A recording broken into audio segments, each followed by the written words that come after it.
Bienvenue à l'enregistrement du culte pour le 8e dimanche après la Trinité. Nous commençons notre enregistrement avec l'introïte du jour. Envoie ta lumière et ta vérité, qu'elle me guide et me conduise à ta montagne sainte et à ta demeure. L'Éternel est grand. Il est l'objet de toutes les louanges dans la ville de notre Dieu. Sur sa montagne sainte, elle est belle, la colline, qui fait la joie de toute la terre, le mont Sion. Du côté du nord, c'est la ville du grand roi. Ô Dieu, nous pensons à ta bonté au milieu de ton temple. Ton nom, ô Dieu, et ta louange retentissent jusqu'aux extrémités de la terre. Ta main droite est pleine de justice. Le mont Sion se réjouit. Voilà le Dieu qui est notre Dieu, pour toujours et à perpétuité. Il sera notre guide jusqu'à la mort. Au nom du Père et du Fils et du Saint-Esprit. Amen. Confessons nos péchés.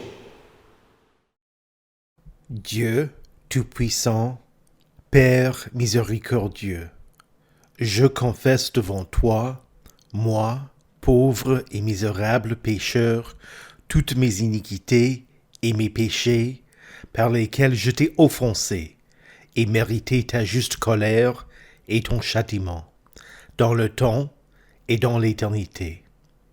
Je m'en repens de tout mon cœur.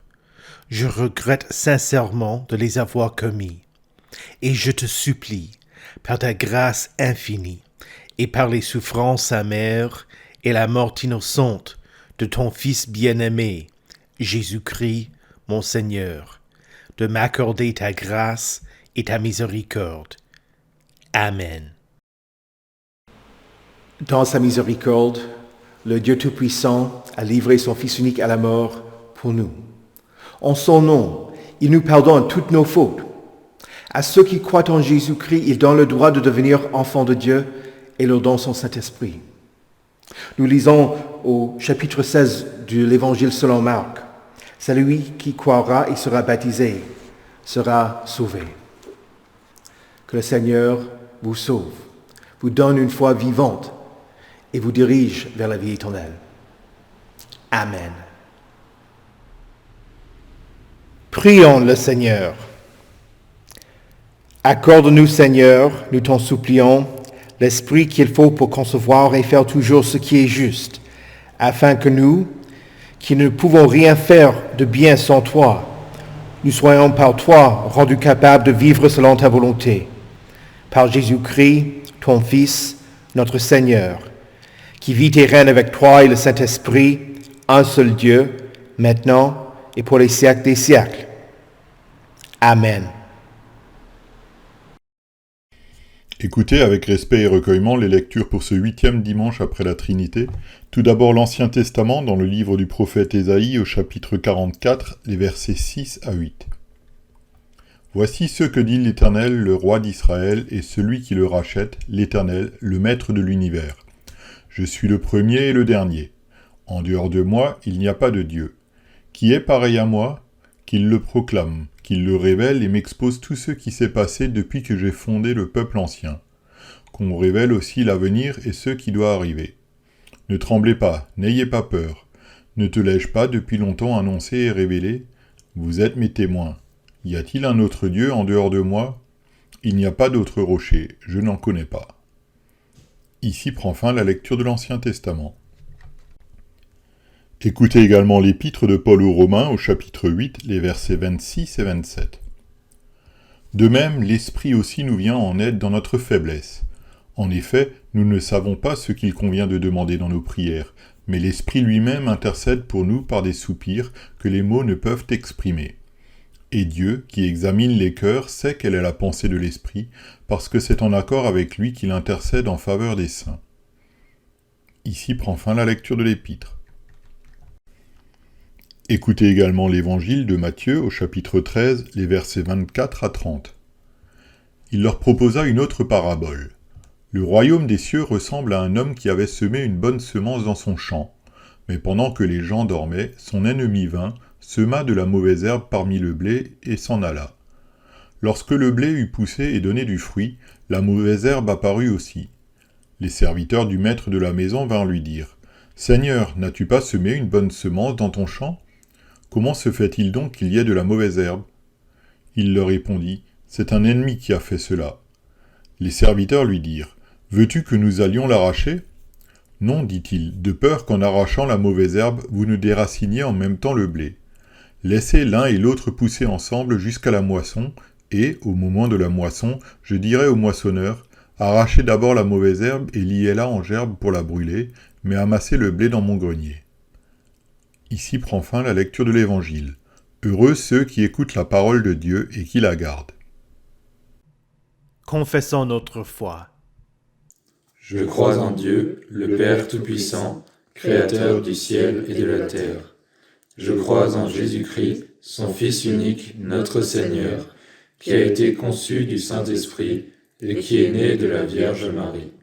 Il a souffert sous Ponce Pilate, il a été crucifié, il est mort, il a été enseveli, il est descendu aux enfers. Le troisième jour, il est ressuscité des morts, il est monté au ciel. Il siège à la droite de Dieu, le Père Tout-Puissant, et il viendra de là pour juger les vivants et les morts. Je crois au Saint-Esprit, la Sainte Église universelle, la communion des saints, la rémission des péchés, la résurrection de la chair et la vie éternelle. Amen.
Prions. Reçois favorablement les paroles de ma bouche et les sentiments de mon cœur, ô Éternel, mon rocher et mon libérateur. Amen. Que la grâce de notre Seigneur Jésus-Christ, l'amour de Dieu et la communion du Saint-Esprit soit avec vous tous. Amen. Le thème du sermon de ce jour est le suivant. L'Éternel, le Dieu vivant, vivifie.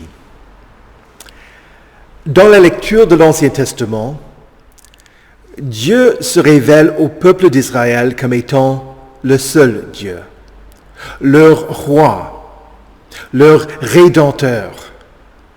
Il est le Créateur, la source de la vie. Il est éternel et donc, il n'est pas limité par le temps. Il annonce ce qui arrivera et rien ne lui est caché. Il est le premier et le dernier et tout existe par lui.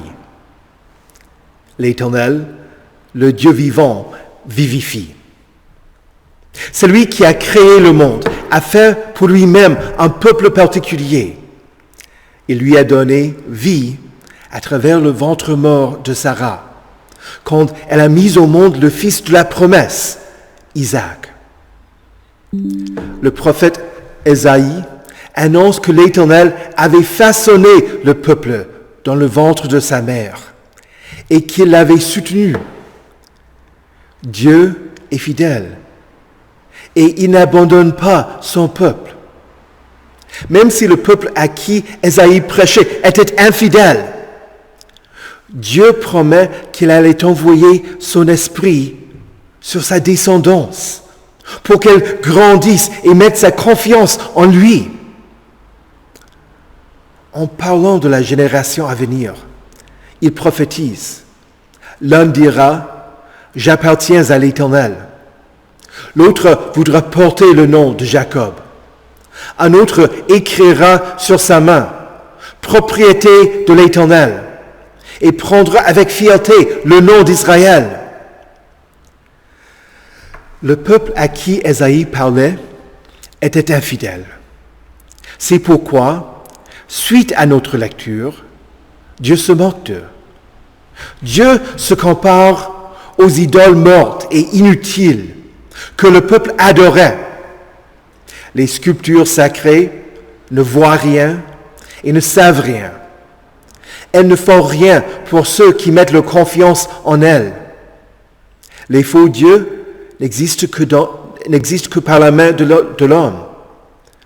Le forgeron travaille avec des braises et il façonne à coupe de morceaux. Il se donne à fond pour créer un Dieu, mais il finit par avoir faim, tout en s'affaiblissant. Le charpentier taille du bois en tâchant de le faire ressembler à un homme. Il se sert des copeaux qu'il a produits pour allumer un feu, pour se chauffer et pour cuire son repas. Il se prosterne devant la sculpture, l'adore et lui adresse ses prières en s'écriant « Sauve-moi, car c'est toi qui es mon Dieu ». Quand vous lisez ce qui précède et ce qui suit notre texte de l'Ancien Testament, il faut faire une comparaison. Avant notre texte, Dieu dit « C'est moi qui vous ai façonné. Je me suis fait un peuple. » Après la lecture, les gens disent « C'est moi qui vais façonner un Dieu pour moi-même. » Mais on devient comme son Dieu. Les dieux morts ne peuvent rien faire pour ceux qui mettent leur confiance en eux.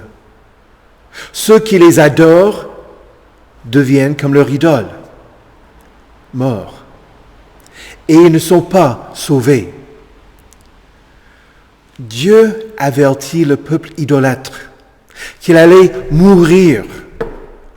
Il allait laisser les Babyloniens le vaincre. Et la lignée royale de David n'allait plus siéger sur son trône à Jérusalem. Mais Dieu promet aussi qu'il allait rester fidèle à son peuple et le faire rentrer en terre promise. Il allait rétablir la lignée royale à travers le Messie promis. C'est ainsi qu'il pouvait lui dire de ne pas trembler et de ne pas avoir peur. L'Éternel allait le ressusciter. Dieu appelle son peuple à mettre sa confiance en lui, car l'Éternel, le Dieu vivant, vivifie. Dieu est fidèle. Il a racheté le peuple d'Israël de l'esclavage en Égypte. Et il allait le racheter à nouveau de sa captivité en Babylonie. Mais Dieu a envisagé un rachat encore plus important. Il ne s'agit pas d'un rachat réservé aux Juifs, mais pour le monde entier, à travers Jésus, à travers celui qui est le Messie promis. Dieu rachète l'univers du péché et de tout mal. Jésus vous a racheté et il vous rachète à travers sa parole. Voilà la raison pour laquelle Jésus est devenu homme. L'Éternel, le Dieu vivant, vivifie. Il vous vivifie. À travers la Vierge Marie, Dieu a fait l'impossible. Il a mis au monde son propre Fils. C'était un miracle plus merveilleux que la naissance d'Isaac à travers le ventre mort de Sarah. Le Dieu vivant est devenu homme et s'est uni à sa création. Il a été conçu du Saint-Esprit et il est né de la Vierge Marie. Il est entré en elle pour racheter sa création. Il a payé le prix ultime, sa vie. Il a été crucifié. Le Dieu vivant est mort pour les péchés du monde. Le corps inanimé de Jésus, Dieu incarné, a été enseveli. Mais le Dieu vivant vivifie. Et donc, Jésus est ressuscité de la mort le 3e jour. Et la mort n'a plus de pouvoir sur lui. Jésus est le maître de l'univers. Il est le maître de la mort et tient les clés de la mort et du séjour des morts. Il est le premier et le dernier. Et en dehors de lui, il n'y a pas de Dieu. C'est l'événement historique de la résurrection qui distingue la foi chrétienne de toute autre religion dans ce monde. C'est la bonne nouvelle du pardon et de la vie qui donne l'espérance de la vie éternelle pour vous et pour moi. Mais cette œuvre de nouvelle vie et de rachat n'est pas seulement un acte historique, éloigné de nous. Jésus continue à racheter aujourd'hui. Voilà pourquoi nous nous réjouissons. Jésus a racheté l'enfant de Frédéric et Gutenberg, prénommée Anna Christberg. Elle a été baptisée. Elle a reçu la nouvelle naissance du Saint-Baptême.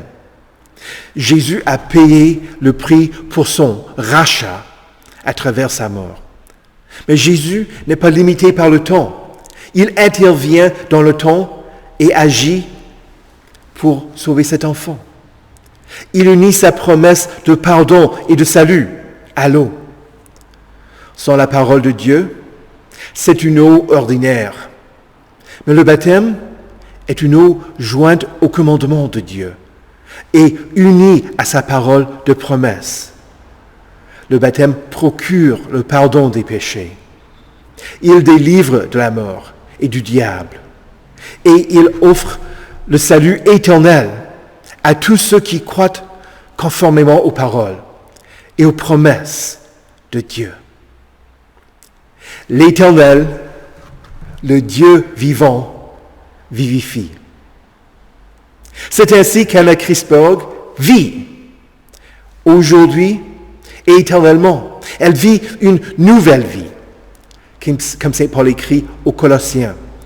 Vous avez en effet été ensevelis avec Jésus par le baptême, et vous êtes aussi ressuscités en lui et avec lui, par la foi en la puissance de Dieu, qui l'a ressuscité. Vous, qui étiez morts en raison de vos fautes et de l'incirconcision de votre corps, il vous a rendu à la vie avec lui. Il nous a pardonné toutes nos fautes. Il a effacé l'acte rédigé contre nous, qui nous condamnait par ses prescriptions, et il l'a annulé en le clouant à la croix. Dieu nous renouvelle à travers sa parole. Il nous soutient dans notre foi. Dieu qui a donné vie à Anna Christberg à travers ses parents, lui a donné une nouvelle vie et a fait d'elle son propre enfant. De la même manière que le peuple de Dieu n'a rien fait pour que Dieu le crée, Anna n'a rien fait pour que Jésus fasse d'elle une nouvelle créature. Dans la prophétie d'Ésaïe, au chapitre 44, le verset 5, les croyants prennent le nom de Dieu. L'un dira, « J'appartiens à l'Éternel ». L'autre voudra porter le nom de Jacob. Et un autre écrira sur sa main, « Propriété de l'Éternel », et prendra avec fierté le nom d'Israël. Anna Christberg a pris le nom de Christ, ayant reçu son nom sur son front et sur son cœur, afin de la marquer comme rachetée par le Christ crucifié. Mais voyons davantage comment elle porte le nom de Christ, en comprenant ce que signifie son nom.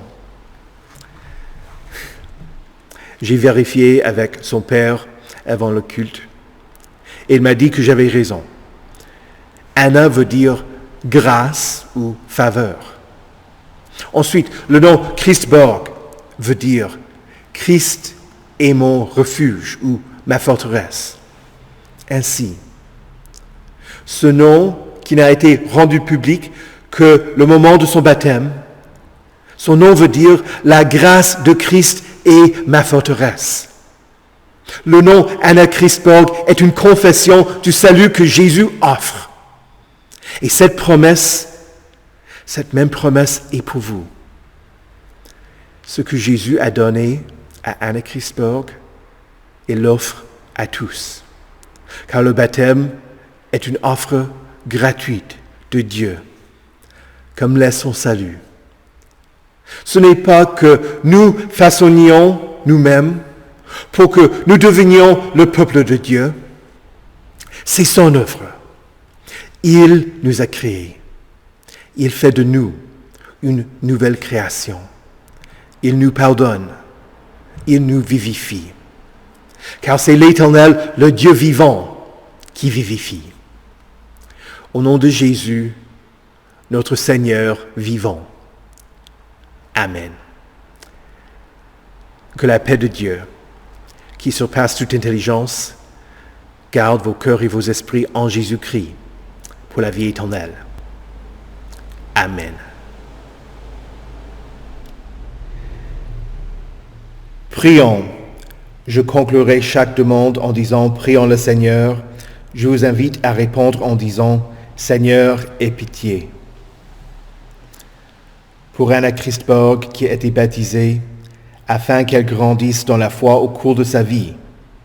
Pour ses parents, Frédéric et Gutenberg, pour qu'ils servent d'exemple de l'amour chrétien et lui apprennent à vivre chrétiennement. Et pour ses marraines qui ont promis de prier pour elle et de la soutenir dans la foi. Prions le Seigneur. Seigneur, aie pitié. Pour le camp des ados de mission et jeunesse, pour Timothée, son directeur, pour Ilona, Manon et Victor, ses animateurs, pour François, son aumônier, et pour tous les jeunes inscrits, pour un trajet en sécurité, pour la protection et la bonne santé des participants, pour l'approfondissement dans la foi et pour l'amitié chrétienne. De même, pour le tour à vélo des jeunes de la CELC, prions le Seigneur. Seigneur, aie pitié. Pour le président de notre synode, Gleason, ainsi que pour les paroisses, les paroissiens et les pasteurs de notre Église. Pour notre Église sœur, la LCMS, qui se réunit à Milwaukee pour son assemblée générale.